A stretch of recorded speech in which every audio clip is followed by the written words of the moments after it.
Hello, everybody, and welcome to today's webinar, which is about how to analyze data on Databricks without coding. And before we start presenting the presenters and I go into the subject matter, I want to tell you a little bit about the house cleaning. The housekeeping. My name is Svante Schulze, and I work in the customer success team of KNIME. And with me today, we have Frank Heitkämper from Bosch. He works in one of the plants, and he has been with Bosch incredibly for 34 years. And my colleague Tobias Kötter is also joining us, and he is from the product team. Without further ado, let me just tell you a little bit about what KNIME does if you don't know us yet. KNIME has an analytics and AI platform that enables people who cannot write code to make sense of data. It's a visual UI that looks a little bit like Lego bricks, as you can see here on the slide. And we provide more than 300 data connectors to your existing data sources, be it legacy like Oracle or Teradata, or be it some state-of-the-art stuff like Databricks or MongoDB. We can connect to anything you have in-house. And of course, we also provide connectors to large language models, to vector stores, so you can build analytic workflows and enrich them with Gen AI. Once the data product is done by blending and transforming, modeling and visualizing, etc., you can deploy and manage it on our platform, and you can hand over the data product to existing other applications with a REST API to third-party applications, or you can visualize it in Qlik, Tableau, Power BI, whatever you're using. Our solution comes with data apps where you can visualize, and you can also send the data results via email or put it in other docs. So coming to today's topic, why use KNIME with Databricks? The answer is quite simple. Databricks is mainly for people who are technically savvy, data scientists, data engineers, and those who feel comfortable writing code. But what about the other people in your organization that are not able to write code? I'm thinking of business users, domain experts, data analysts, and decision makers. All of them have a lot of domain knowledge, and it is useful for your business to democratize AI and analytics so that you can kind of profit from the domain knowledge that everybody has in their heads, like Frank, who has been with Bosch for 34 years. He knows so much stuff about production. It would be a pity to not make sense of that. And of course, you want to free up the data teams. Usually they are overwhelmed with tasks they get from their colleagues, and they are sort of a bottleneck because they have a lot of backlog of data products that they haven't had time to build. And then, of course, governance, compliance, very important topics like the EU AI Act, and KNIME allows you to have audit trails and to be fully transparent so that it becomes very clear who did what, when, with which data. And last but not least, of course, you want to not only make sense of data that lies in Databricks, but also outside of Databricks in other tools. And KNIME helps you to combine these different sources and to blend the data. Here's just 3 quotes from customers of ours that are using KNIME with Databricks. The first one goes, integrating KNIME UI into Databricks attracts users who rely heavily on corporate data in Databricks, but are not technically inclined. The next one is, it is really easy to use the compute power that is provided by Databricks in KNIME workflows. And last but not least, I have a quote here which I like very much. KNIME lets us join data from different sources that are in Databricks and on-prem. with this little kind of teaser, I want to hand over to my colleague Tobias, who will go much deeper into the matter. Tobias, welcome on stage. Thank you. Hi, welcome Svante and everybody. Okay, so I'm going to talk a bit more about the technical side of the integration from Databricks and KNIME. And to start off with that, I want to do a little comparison between Databricks and KNIME, or what the both tools basically offer, and then the joint solution, what the bringing them both together provides you with, basically. So on the one hand side, we have Databricks, and I guess everybody knows that Databricks is very good at storing a lot of data with its lakehouse architecture, and it's very famous for its distributed computation. So if you have really, really large amounts of data, trillions of rows of data and so on, then Databricks is one of these standards together with Spark in order to process these data. But in order to do that, as Svante mentioned, you need to have then coding skills. So you have these collaborative notebooks there. They provide the data lake architecture in order to share also data with other people. And everything is cloud native, runs on the cloud, is a SaaS offering, and so on, right? And KNIME, on the other hand, we have this visual workflows, which is awesome. Like Svante mentioned, it's like building with Lego blocks, so it's lots of fun to play with that, and you don't need to be a coder in order to do the analysis. It's very, very self-explanatory. And then together with the KNIME Hub, for example, you can provide then data apps to non-business users so that they can also profit from your insights via a browser. So they don't need to be a KNIME expert even, they just need to have a browser and then get nice interactive dashboards and visualizations. KNIME allows to blend data from different sources, from different platforms, and runs on different platforms actually. And you can connect to many different tools and technologies. And then if you bring both together, basically, you have then on the one hand side, you have the very powerful computation, distributed computation of Databricks, and then the visual aspect of KNIME, which allows then to use that and harness that from everybody within the organization. So every data worker, basically, not only the experts. Okay. So how can you start that journey? It's very easy. You can just download the KNIME Analytics platform on the left-hand side. So the onboarding is very easy. It's a free and open source tool that you can install on Windows, Linux, and Mac. And then with that tool, you can already work with Databricks on your local machine. You can connect to it and then basically control the execution of Spark jobs or SQL jobs in Databricks from your KNIME Analytics platform.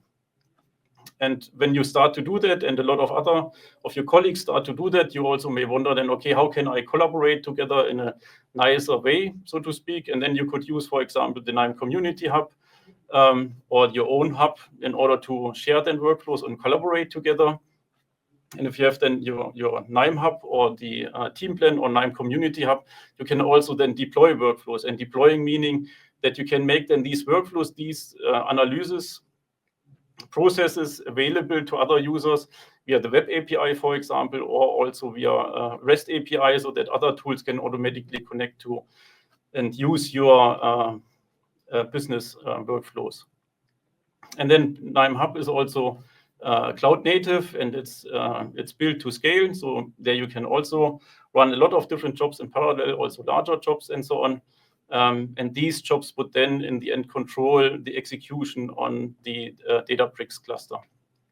And as Svante already mentioned, so KNIME Community Hub, and not KNIME Community Hub, but KNIME Business Hub, comes with a lot of auditing and governance features, making it secure for you and also easy to automate your deployments and your analysis work, basically. And of course, AI is everybody is talking about AI nowadays, and the KNIME Business Hub also provides AI services that allows you to put guardrails and governance tools on your large language models, for example.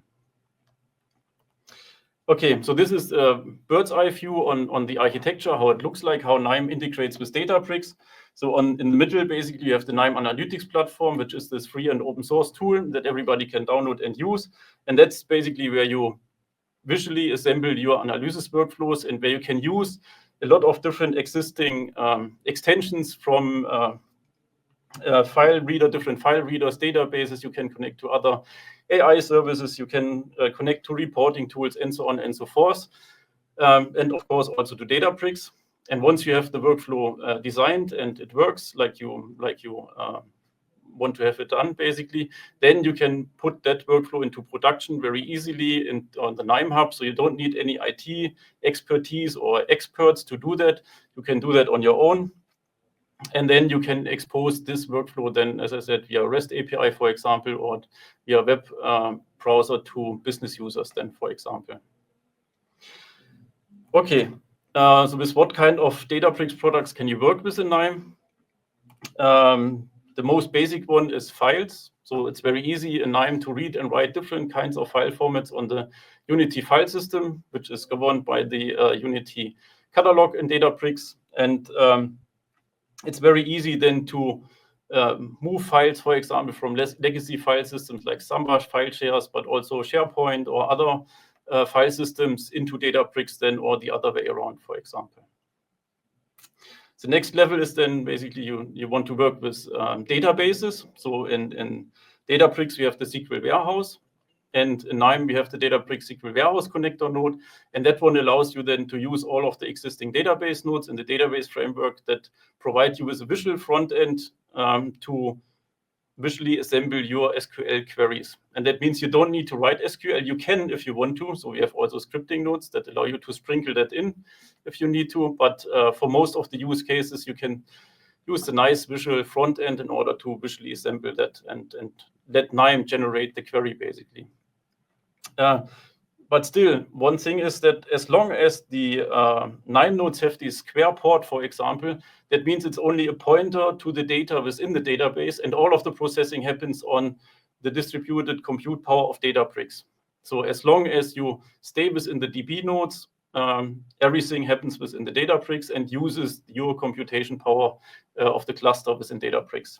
And only, for example, once I execute this DB reader node at the end of this workflow, then the data, the query is executed in Databricks, and the data is sent to my local machine or on the KNIME Hub, wherever the KNIME workflow that is shown here basically is executed. And then I can use, because then it's a KNIME table and locally on the KNIME Hub or the KNIME executor, then I can mix that then with other tools or other nodes that are available in KNIME very easily. Okay, moving that one level further, might also want to do machine learning. So once you have all of the ETL done and you have nice data and clean data, you might want to do some prediction, for example, or clustering or something like this. And you can do that also visually in KNIME with the Spark integration. And this one basically allows you to push down not only ETL, but also model learning. Like here, for example, we learn a decision tree model and analyze how good it performs with the ROC curve node in KNIME, for example. And this one allows you to connect to the Databricks all-purpose compute clusters, for example. And then, of course, AI. So Databricks also provides model serving endpoints with their own LLMs, for example, but also other LLMs. So if you have your models basically served by Databricks, you can use that also from within KNIME. For this, we have the Databricks chat model connector and the Databricks embedding connector. And they, for example, allow you to very easily create these RAG use cases, for example, where you want to use your own proprietary in-house data, so to speak, and then let the agent decide which of the data is the best answer for your question, then, for example. And you can create these workflows very easily in these use cases in KNIME, and without writing a single line of code, basically. Okay, and if you have the KNIME Hub, then you can also centrally manage the logins to your Databricks workspace. So we have this so-called secret types, and there we have a dedicated Databricks secret type that supports all of the different authentication methods in Databricks, from OAuth to the personal access tokens. And this you can then, with this one, you can then manage all of your logins either in Business Hub, or we recently released support for that also for the team plans in the Community Hub. But I think that's enough on the boring technical side. I think now it's time to switch over to Frank, who will show us how Bosch basically uses KNIME and Databricks together in their daily work. So, hi Frank, it's good to have you here. Hello to everyone. I'm not sure if you can hear me because it seems I have some network trouble. Yeah, but my presentation is on, so I assume you can hear me. So my name is Frank. I'm from Bosch plant Feuerbach. It's a part of Stuttgart, and I work in a department where we do a lot of handling manufacturing data and do analysis, and I do trainings for my colleagues to get them onboarded with tools like KNIME or Tableau. So let's get started. About Databricks in general, we started to use and explore Databricks as early adopters about 3 years ago, maybe 3.5. So something you will see is a bit outdated, or we would do it otherwise now because our environment has changed and we gained a lot of knowledge during the last years. But we have to keep it running because it's productive, and we will refurbish it someday soon, hopefully. Everything can change because there are nearly endless configuration possibilities in Databricks, because it sits on a cloud environment, so you can exchange Azure, cloud, AWS, whichever cloud provider you have, you can put Databricks on top of it. So my model of understanding Databricks and get familiar with it is that it is a tool stack of tool stacks that sits on a cloud environment. It describes it pretty well, I think. So the dependency on cloud environments, some things you can do are limited because of the settings of your environment, because of the settings of your user, because of the settings of your cloud provider underneath. That's hard to tell why you cannot do something. And the KNIME developers cannot test their nodes and their features and everything in advance against your individual setup. Obviously, it's not possible.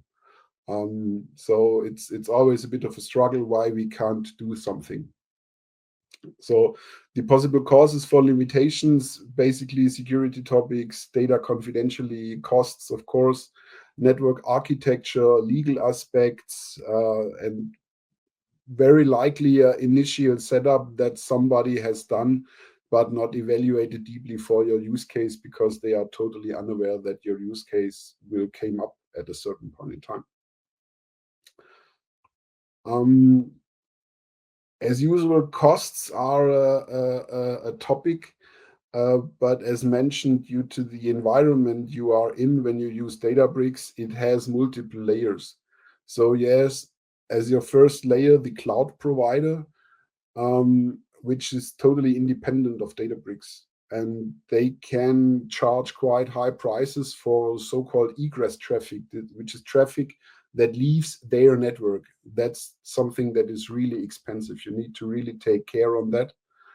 On the Databricks side itself, maybe you can spawn clusters, so-called compute or job clusters, and there you need to find a balance between the initial costs for that cluster and the runtime costs. So given an endlessly powerful cluster will do the job in no time, but it will cost endless. If you have a cluster that can do nothing, it took endless and it cost endless. So you need to find a balance of initial costs for your cluster and running costs to get the job done.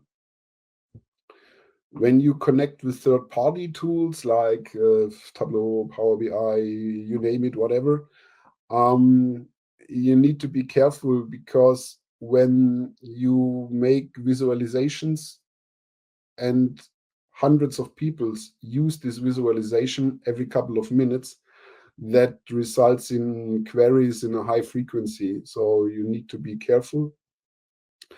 And great power came with great responsibility. Of course, with KNIME, you can do everything. It's really powerful, but you can really easy mess things up. So you need to be a bit careful what you do, because on every layer of these three, you have a pretty huge lever by using KNIME. But also otherwise, you can fine tune and tweak your stuff that you are really cost efficient. It's not that easy, but you can do it. So how do we connect to Databricks when we query our tables? In our setup, we have a so-called SQL warehouse. That SQL warehouse holds our Delta tables, which are humongously huge, and we can access that Delta tables by using SQL. Some of us are working directly on Delta tables or with Delta tables, but from my team, from our side, we mostly work on the SQL warehouse.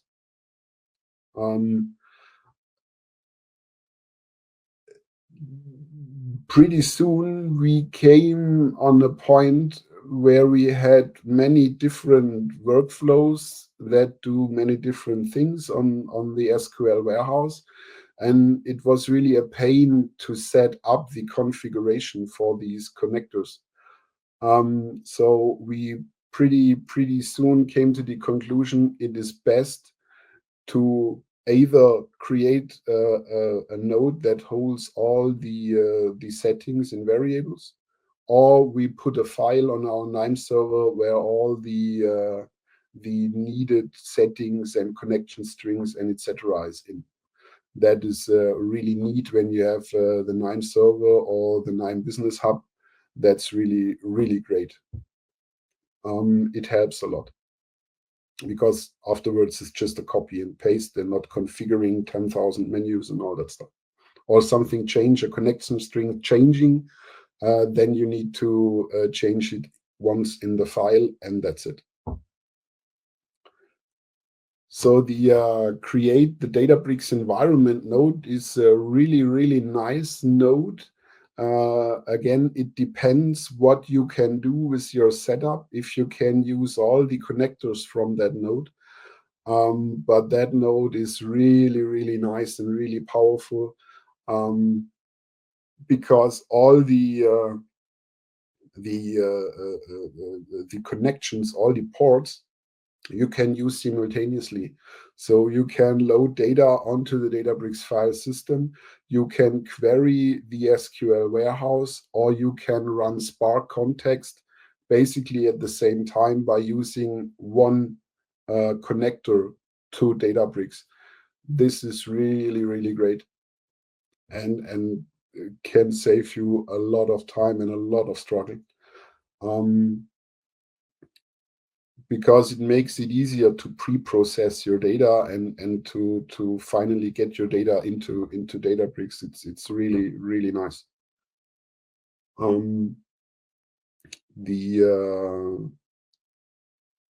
After you created your connection, since we use a SQL warehouse, we can out of the box use all the in database nodes that Tobias already mentioned, and they work really well. Literally, it is a blast how well it performs, even if you have multiple data strings that you later on join and query multiple tables and do cross joins and all that stuff. That works really, really well. From KNIME into Databricks, it scales really well. You can run absurdly huge queries by using the Databricks backend.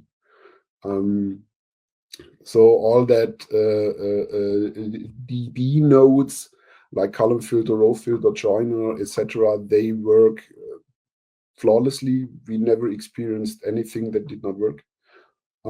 Depending on your setup, how your user account and how your company sets up the environment, the DB update, load, merge nodes, they can be a bit tricky, or they can't even work at all. That depends highly on the environment that is set up by your company on the Databricks and on the cloud provider side.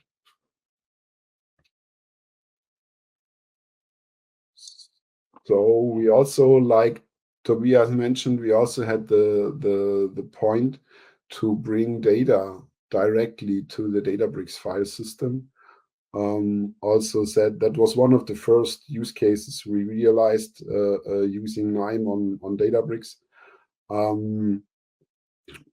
It just works out of the box. It doesn't care if it's a Parquet file, if it is a CSV file, a text file. It just don't cares. You can do your magic like you always do, and you just write it into the Databricks file system and can do your stuff over there.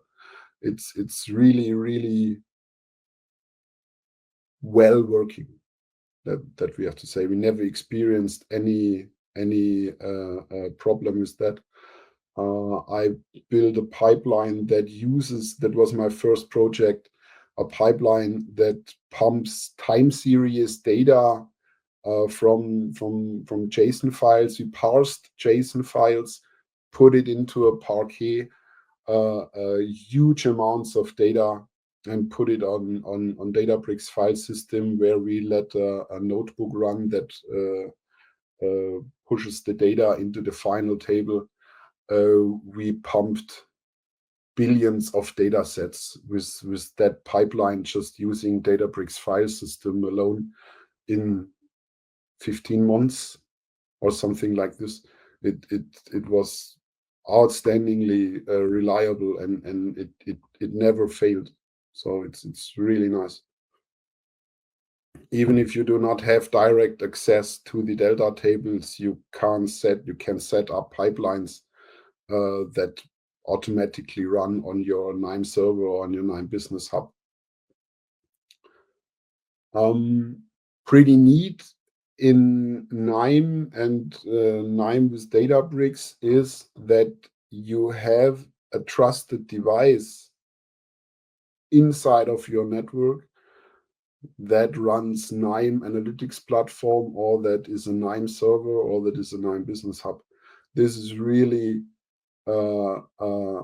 awesome and helpful, because sometimes not all of your data you can reach from the internet, or you can't reach it from the cloud provider, and therefore you can't bring it to Databricks. And to have a trusted device on site inside your network that can go through that firewalls and go through that security mechanisms and get the data, pre-process it, ETL jobs, whatever, and load it onto the Databricks file system.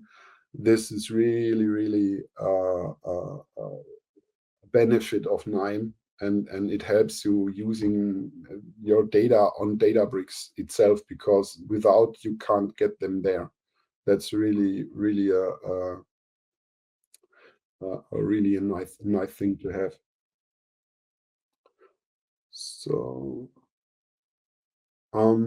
this is basically a screenshot from a pipeline from me, and from a development of a pipeline. So my team, we made a lot of pipelines, because some of our data are generated by a so-called MES system, and those are put automatically into ridiculously large tables on Databricks. But when we want to have time series data, we need to handle that on our own. So we did a lot of pipelining. And the nice thing is that you can build your initial data set, you can develop your table structure, you can explore how you do it, what are the ways to do it, etc. You can create your initial data set, and you simply can reuse that file parsing stuff for your pipeline later on. And by that, you can ensure all the feature names are the same, all the structure of the table is the same, because literally you build the pipeline with your development workflow. You can derive it out of that. And that makes sure that nothing changes from the parsing or from the data structure side, or even that a column header, they are all the same, because you reuse the same workflow as you build your initial upload. That's pretty awesome in KNIME, and we use this heavily. We reuse a lot of like code snippets. Meanwhile,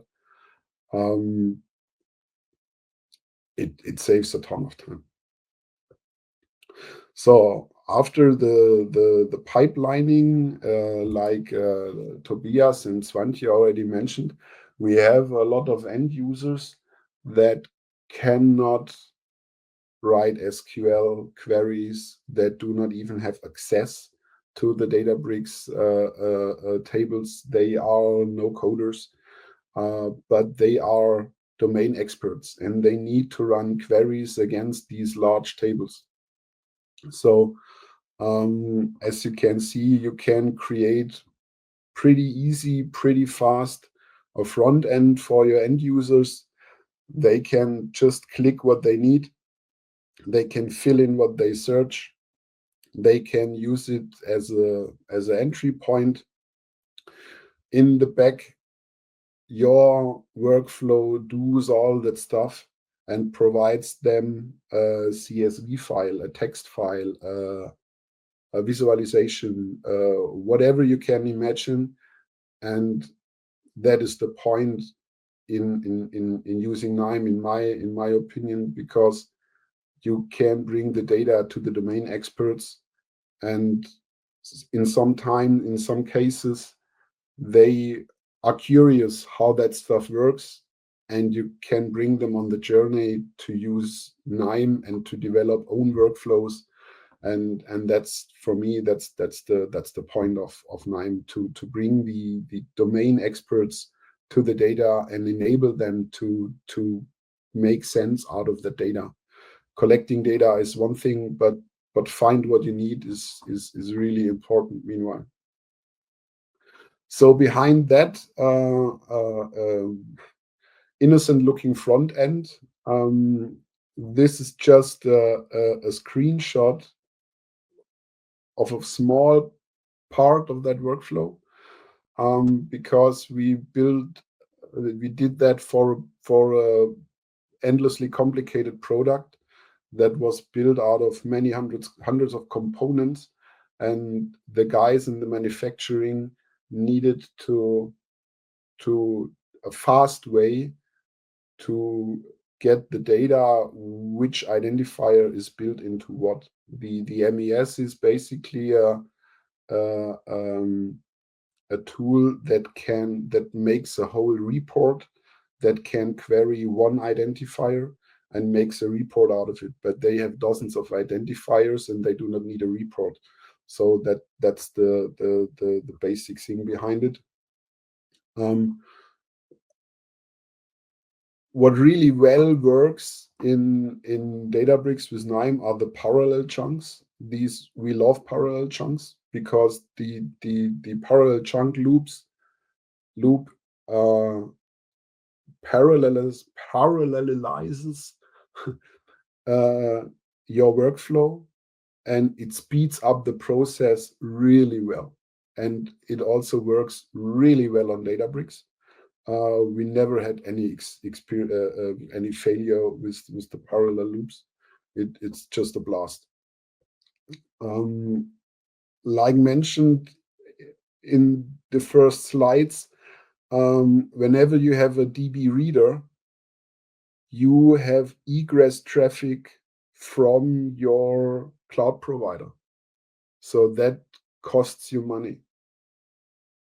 But you can set up a relatively simple SQL, or you can use more of the DB filters here to narrow down the data that you are egressing from the cloud provider.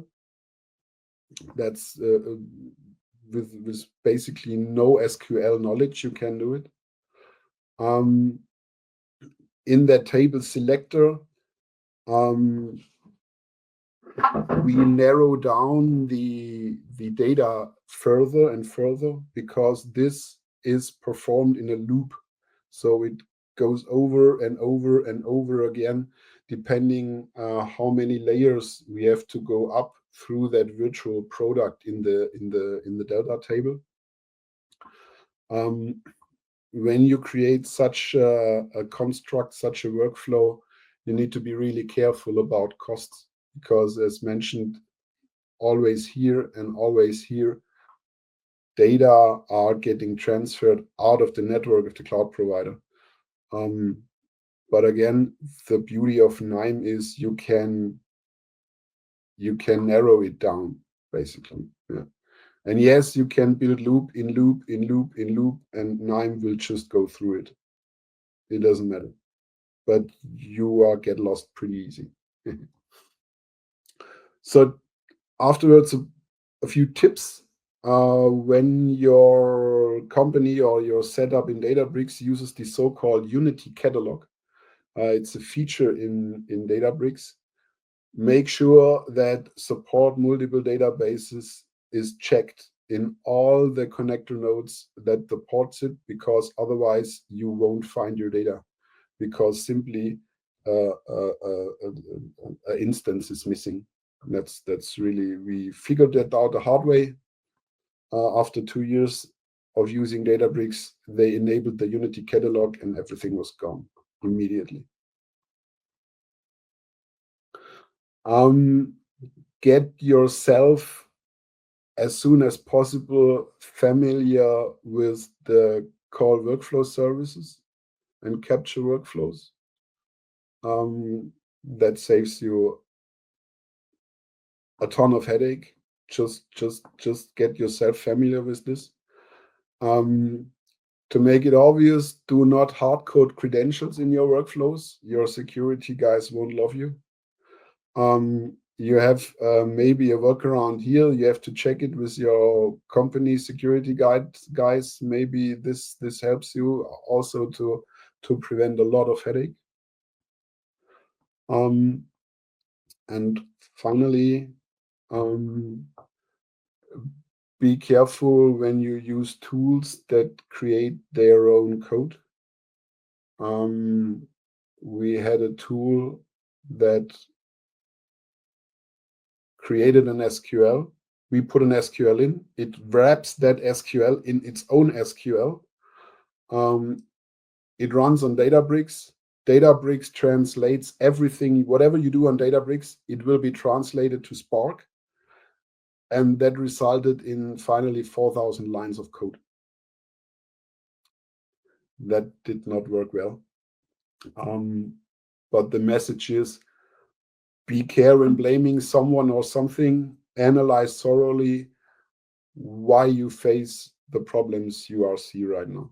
That's really, analyze thoroughly what you do. So with that advice, and I'm a bit over time, thanks for your attention, and I hand back over to Swantje. Thank you so much, Frank. I learned a lot from your speech, I must say. Thank you for sharing some tips and tricks, how to avoid extra cost, how to save plenty of time with KNIME, and how to enable your domain experts. That was a great presentation. And with that, I'd like to ask my colleague Tobias back on stage as well, because it's time for Q&A. And don't worry, you did not really overrun because we were short. So we have time for questions. And let me start by asking the first one. I think this one goes to Toby. Can I also use PySpark on Databricks? Yes, that's a clear yes. So we have a dedicated PySpark node in KNIME where you can very simply drop in Python scripts and use that just within the data analysis pipeline. So you can mix then scripting with the visual query building basically in KNIME. Yeah. Okay. Second question, is all the data loaded and processed on my machine or in Databricks? Maybe again for you, Tobias? Yeah, that's also, I mean, I mentioned that already. All of the processing is basically done within Databricks, so you only visually assemble SQL statements or Spark jobs, depending on if you use the database, the data warehouse connector or the create Databricks environment node, for example. But all of the processing is done at scale within Databricks. Okay. Do I need a special license in order to connect to Databricks with KNIME? That's also for me, I guess. Yeah. So, no, you don't need any special license. So we have the Databricks extension, and that is part of the free and open source data KNIME analytics platform. So no extra cost or anything. Mm-hmm. But we recommend to use our hub to have all these compliance and governance features as well. I'm sorry, this is another question for Tobias. Frank, there will be questions for you, sorry. How does KNIME Business Hub support the integration and governance of Databricks-powered workflows? And what benefits does it provide for managing and deploying KNIME workflows at scale across teams? That was a long question. Yeah, do you want me to repeat? No, okay, let's see if I can answer that question. I mean, that's what you already mentioned, or what I mentioned is also, for example, the secret store. So that allows you what Frank also mentioned. It makes your security officers very, very happy because you no longer need any credentials anywhere in any workflow. They are centrally managed on the KNIME hub in a secure way, and you can share them with other people in a secure way, and so on. So that is one thing, for example, for governance. Then we have versionings on the KNIME hub so that you can go back to any versions. We have then the collaboration aspect that you mentioned that is very nice. So if you go just to hub.knime.com, for example, you can use the community hub, which is basically a stripped down business hub, so to speak. And there you can already see that thousands of users are sharing their workflows. They are making them available to you, and also components, for example. And you can search all of that and have a nice knowledge base and have a nice collaboration there. We have auditing in place and so on and so forth. So KNIME Hub comes with a lot of all of these enterprise features, let's say. So you can very easily get started with analytics platform. But once you need governance, collaboration, sharing, deployment, and all of these kind of things, that's then where the commercial KNIME Hub or the Team Plan Online Community Hub, for example, comes in. Yeah, Okay. We can't wait for our business hub. Yeah. You're on the way there. Can you imagine? So, how is Databricks integrated into KNIME? What are the best practices for managing data exchange, authentication, and performance optimization between Databricks and KNIME? Can't hear Swantje, actually. Don't worry, it's for Toby. Yeah, I think that's the question. Go ahead. It was about the integration, basically. Okay. So regarding the authentication, for example, I mentioned that already. It's a secret store, for example. And then also, I think what Frank touched upon briefly is the nice thing is that you can do the mix and match, right? So you can use, or you can decide on your own when to use the big power of Databricks and really use the distributed execution, which cost you then, I guess, also a bit more money depending on how large the cluster is. Or you can also execute a lot of stuff then locally on the KNIME workflow or on the KNIME executor, basically. So there you can decide then if it's really not that large amount of data or not billions and trillions of rows, basically, you can do that also in KNIME without a problem, without the need to firing up a cluster and so on and so forth, right? Which comes with a certain overhead.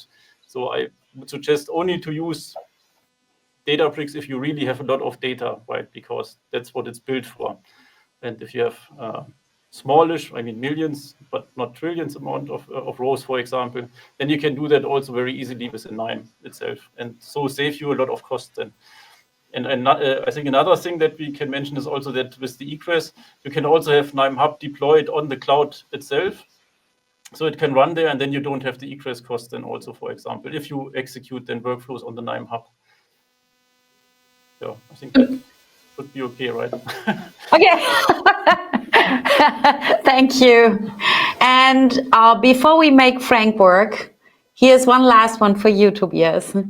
Would I use the Spark nodes or the DB nodes in KNIME to work with Databricks? Okay, okay, when should I use the SQL nodes or the database nodes or the Spark nodes? I think that really depends on the use case and your skill level, I would say, right? I mean, maybe Frank, you have also that experience, but for me, it's usually, I would use the SQL or the database nodes as long as possible because they are very easy to understand, and SQL is just, yeah, easier to use, let's say, than having a Spark script, so to speak, right? And you, yeah. And there you can also work with these data warehouses, which are easier to manage and usually easier to access and provided by your Databricks administrator, so to speak, right? But once you go into the direction of machine learning, there is no way around using Spark directly, right? I mean, then that's the only way. As soon as you go from ETL, pure ETL to machine learning, that's when I would switch then and use the Spark nodes and not the database nodes.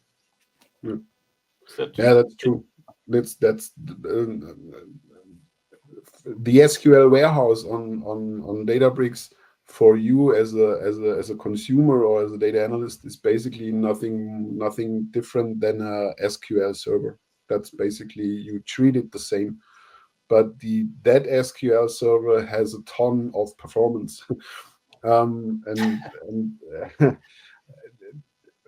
And finally, you need to develop yourself, and as Tobias mentioned, when you go on a certain path, you get more skills, you get more advanced in your techniques, and you want to do more and more. Then you go into the Spark world, but it doesn't matter. Whatever you do on Databricks, everything in the backend is translated to Spark. Databricks runs on Spark. Whatever you do as a user, it doesn't care. It translates everything into Spark. So it uses Spark even if you don't want it. Okay, thank you. And Frank, now we'll make you work. How do you differentiate between this is a Databricks task versus this is a KNIME task? It depends on how far you advanced in the usage of Databricks and how your environment changes in Databricks. It's for us, it's a journey, as I mentioned, that started 3 years ago.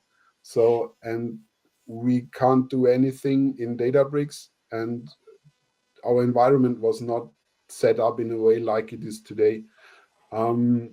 There is no hard differentiation. There is no certain point from where on you have to or until you must. That's not a hard point. If you set that point hard, you limit yourself. Whatever you have to do and whichever tool you can use it, realize it, and don't care about anything else. That's for me the most critical thing. Yeah. Thanks. Even in general in KNIME, we have guys that use KNIME and let Python code run in KNIME because certain things they can code in Python, they can do it in Python, and they just implement the Python snippet into a larger KNIME workflow. And the same is with Databricks. It's the same. There is no hard point. Yeah, and I think maybe one thing to add there is the nice thing is it doesn't matter in the workflow. You can mix and match that, right? So within the same workflow, you can work with Databricks, but also with KNIME, and so it's very natural to work with both wherever it's easiest and feels best to use, basically. Yeah. You need to get the job done. Yeah, the next question is kind of related to this, and maybe we already know the answer now. Do you have different teams working with Databricks versus KNIME, or the same team members? Now, basically, in my team, we are 2 guys that create and do all and develop all the KNIME workflows, and are in close contact with the customers that needed graphical user interfaces and all that stuff. We have 2 guys that run the fancy shit, so to say, on Databricks. They do all the Spark and all the picture analysis, and we had hundreds of terabytes of pictures where they can run the AI models and all that stuff. But it depends. You need to get the job done, and you have to put as many manpower behind it as you can. That's yeah. And I have another question for you, Frank. Finally, hello. What is your experience with error catching and handling? The error messages you will get back from the Databricks backend. I think Tobias already also saw some of them. They are huge and they are overwhelming. That we have to say, that error messages without any assistance of Google, there is no chance you can figure out what happened, at least the first couple of months. From the KNIME side, of course, we have the try and catch and all that standard KNIME error handling stuff. That's basically from me and my colleague. I use KNIME since 10 years or something like this. He since 4 or 5 years. So with error handling in KNIME, we do not have much of a problem. But the error messages from the Databricks backend, they overwhelm you when you see them the first time. That's for sure. Okay. And here's another one, and I think this will be maybe the last one. Does KNIME process everything as a Spark data frame, or does it switch to a Pandas data frame at some point? I mean, in the end, as Frank already mentioned, it's all Spark in the end. So KNIME itself, we usually, if you use the KNIME Spark nodes, we use Scala jobs that we create in the backend, basically, which we also parameterize. So there we use the native, because that's the native one data frames, the Spark data frames. But I mean, if you use the PySpark snippet node, for example, then this part is basically then using PySpark on top of these data frames. But I think in the end, from the performance point of view, I don't know if there is still a big difference between PySpark or Spark data frames. But in general, we use the Scala Java-based data frames. And only if you use the PySpark node, then it uses this Python data frames. Okay. Thanks a lot. We're coming to the end of our Q&A section. You guys did so well. My heroes of the day, thank you so much. And before I let you go, I want to highlight that we're going to have a self-paced training coming up soon. You will find it under the URL that we're just posting here now. And it'll let you practice a little bit what my colleague Tobias presented today. And then last but not least, if you want to get in touch with us, please push the Contact Us button or scan the QR code or reach out through whatever means you find on our website. And we're happy to help you with any questions that could not be answered today. Thank you for listening and hope to see you soon. Thanks a lot. Bye-bye. Thanks a lot. Bye-bye. Bye-bye.